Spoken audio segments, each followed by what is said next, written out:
Good evening, visitors. Welcome to the Australian War Memorial's Last Post ceremony. My name is Richard Cruz, and joining us today from the Royal Australian Army is Warrant Officer Class 1, Craig Cook. Today we mark the 105th anniversary of the August offensive on Gallipoli. After months of stalemate, Australian, New Zealand, British and Indian troops attempted to break the deadlock on a peninsula by launching a series of assaults against Turkey's strong points. The battles that followed were the largest and most costly of the Gallipoli campaign.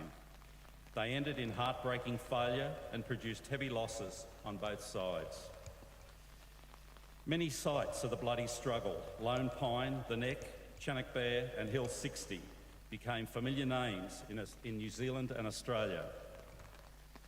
Today we commemorate the 3rd Light Horse Brigade's charge at the Neck, part of the wider breakout actions by Commonwealth forces during the August offensive. The attack led to more than 370 casualties, with more than 200 killed. This evening we're honoured to acknowledge Mr John King, President of the Return and Services League of Australia, ACT branch. Mr Alan Masters, representing the Naval Association of Australia, ACT branch. As always, we welcome the veterans who have served, those that are still serving, and the families that love and support them. We acknowledge the members of RSL and Services Clubs Association, RSL Victoria and RSL Queensland, who are watching the broadcast of this ceremony across Australia. And during this evening's ceremony, wreaths will be laid at the base of the Pool of Reflection by visitors to the memorial. If you're able, I invite you all to please stand and join in singing the National Anthem.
The Australian War Memorial was the vision of Charles Bean, Australia's First World War official historian. Bean landed with the Australian troops on Gallipoli and stayed with them at the front through to the end of the war. The idea of this national memorial and museum came to him at Pozières, France, in the depths of the bloody fighting of 1916. Bean's idea was that this would be a place where families and friends could mourn their loved ones buried in faraway places. It would also be a place that could help all Australians understand what these men and women had endured and what they had done for us. Bean's vision, to which we remain true, is best expressed as inscribed in the entrance to the memorial's galleries. Here is their spirit, in the heart of the land they loved, and here we guard the record which they themselves made. Tonight, we will hear the story behind just one of those on the Roll of Honour, which lists the names of more than 102,000 men and women who have given their lives for us in war and on operations for more than a century. But first, we present a lament, Flowers of the Forest. Wreaths and floral tributes will now be laid at the base of the Pool of Reflection.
Today we remember and pay tribute to Captain Andrew Percival Rowan. Andrew Rowan was born on the 3rd of March 1876 in the Melbourne suburb of St Kilda, the son of Andrew and Margaret Rowan. He attended Queen's College and Melbourne Grammar School before joining his father to work as a wine merchant. In early February 1901, Rowan was granted a commission as a lieutenant in the 5th Victorian Mounted Rifles, bound for the Boer War. After arriving in South Africa, the contingent was sent to Transvaal, suffering their first losses in the engagement at Rensselaer Kop in May. The unit went on to serve in Orange River and the Cape Colonies before returning to Australia in April 1902. In 1903, a veteran of the 5th Mounted Rifle, still bitter about their treatment by the British officers, funded a memorial to their fallen comrades in South Africa, which was constructed in 1904, opposite Victoria Barracks on St Kilda Road. Rowan served in the Victorian Field Artillery from 1903 to 1910, and when he transferred to the Reserve Officers, he then travelled to West Australia, where he worked as a grazier at Murragang. When the First World War began, Rowan applied for a commission, and on the 30th of November 1914 he was appointed as a lieutenant in the newly raised 10th Light Horse Regiment. He embarked from Fremantle with his unit aboard the transport ship Sorada on the 17th of February 1915, bound for Egypt. After some initial training, the Light Horsemen were told they were sent to Gallipoli to serve as infantrymen. Due to the heavy casualties suffered by the Australians during the landing and subsequently fighting there, the 10th Light Horse Regiment arrived at Gallipoli on the 20th of May and was sent to Queen's Post. Rowan slightly wounded on 2 separate occasions but remained on duty. Promoted temporarily to captain, he was among the 600 Australians to fight at the Neck in August 1915. As the fighting on Gallipoli had descended into a stalemate, Allied forces launched a major offensive designed to take control of the high ground to the north and inland of Anzac Cove. It was believed that it would allow Allied troops to move across the peninsula, cutting the Turkish forces in half. A series of feints were organised to distract and divert the Turkish troops from the main attack. The charge at the Neck, the narrow bridge of land that stretched between Russell's Top and Baby 700 across Monash Valley, was one such planned distraction. In the early hours of the 7th of August, the men of the 10th Light Horse Regiment awaited for the artillery bombardment intended to neutralise the Turkish machine guns post. At 4 a.m, the naval destroyer opened fire on the Neck, but although it fired for half an hour, it had little effect on the Turks.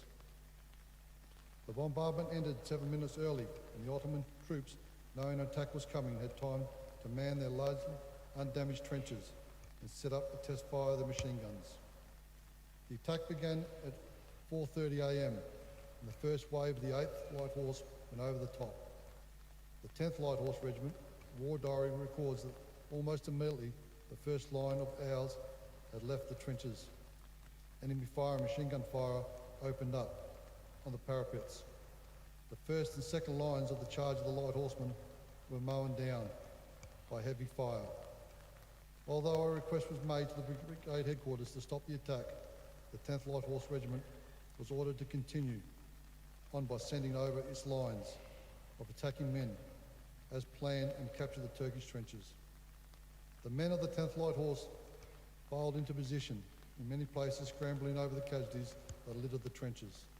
The third wave was sent over despite the attempts of the attack to be called off, and this wave too was cut to pieces. Rowan was to lead the fourth wave, made ready, as another attempt was made to stop the needless waste of life. Confusion reigned and the communication provided impossible. The commanding officer of the 10th Light Horse, Lieutenant Colonel Noel Brazier, located his brigade commander, Brigadier General Frederick Hughes, and convinced him to call off the attack. But this message did not reach the front line in time, and the right side of the fourth wave advanced. And after officer questioned why they had not left the trenches soon after, the left side went. It was not until Major called out to see the situation that it was decided.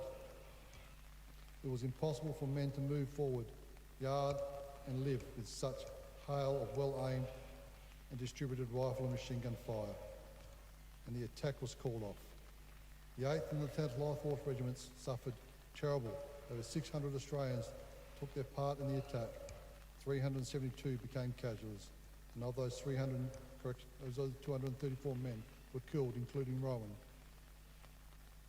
He had been shot and killed instantly soon after he stood up and waved his men forward in the fourth and final wave.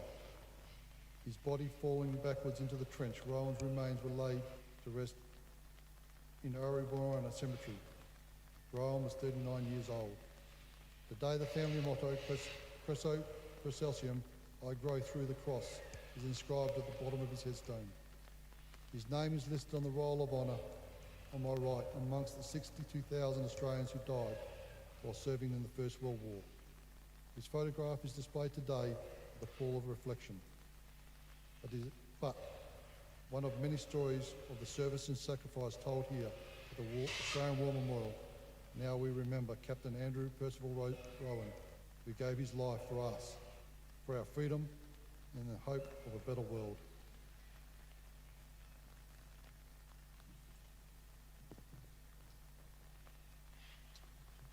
Please stand for the reading of the ode and the sounding of the last post.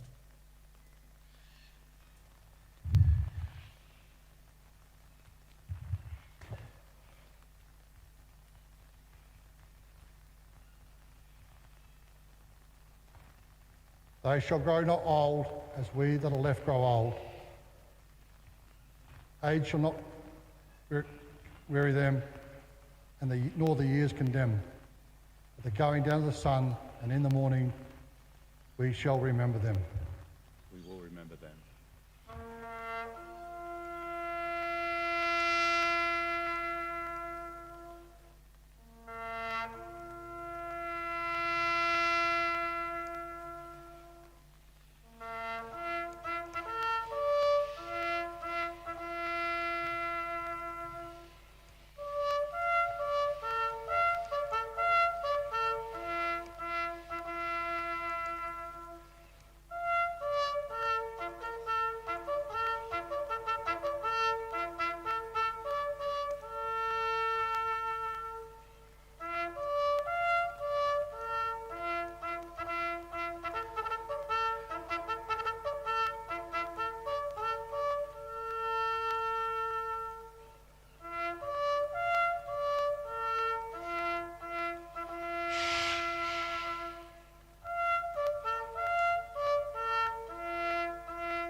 Lest we forget.